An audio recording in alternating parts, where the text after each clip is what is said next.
You pick up someone who's bleeding on the street and you take him to the hospital, and the way things work or they don't work, nobody cares. But if you bribe somebody, they take him on right away. Your principle says you will not bribe. Question is, would you let him bleed to death or would you bribe? I would bribe any time. Legally, I just became a criminal. I just broke the law. But ethically, I just saved a life, didn't I? Am I a partner in crime or am I a victim of crime? I feel very strongly that 99.9% of India is not partners in crime. They're honest. They have become victims of crime. When people in positions of power oppress the innocent, that is called organized crime. If you look at Gandhi's life, he broke every British law. And anybody who breaks a law commits a crime. He said, you make it and I'll break it. Then Gandhi was the biggest criminal. Gandhi said one thing: beyond the law of land, there is a law of humanity which is way, way above the law of land.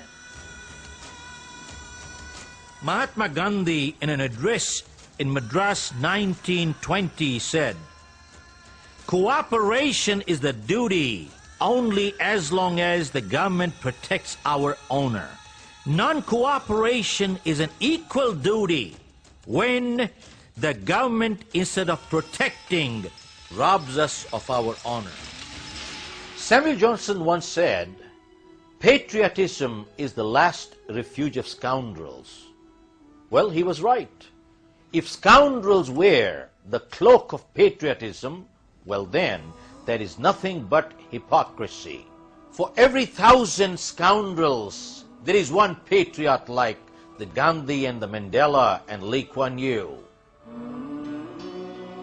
Question is, why don't people take a stand? Because it is inconvenient. So long as citizens prefer convenience to conviction, that country always goes downhill. People are suffering today not because they're helpless, but they don't want to fight their own battles for their own integrity. They want the neighbors to fight for them. Opportunists say, whatever little bit I can do, I shall do. That is no commitment, only lip service. There is a world of a difference between preferences and convictions in life. Preferences are negotiable, convictions are not. And under pressure, preferences always become weak, whereas convictions become stronger always. Whereas concerned citizens always say, whatever the nation takes to do, that's what I will do. There is another breed of seasonal patriots. To the seasonal patriots, patriotism is a matter of convenience. Weak people can never be sincere, and cowards can never practice morality. If every soldier said, I have a family, I have other obligations, I'm only one person, would we have freedom? Are those orphans who sacrifice for the nation? A soldier said, when you go home, tell them of us and say, for your tomorrows, we gave our today. Isn't it interesting that for selfish reasons, a traitor has no limits? They can go to any extent. Well, look at the other side, that a patriot or a soldier for the nation also has no limit, can go to any extent.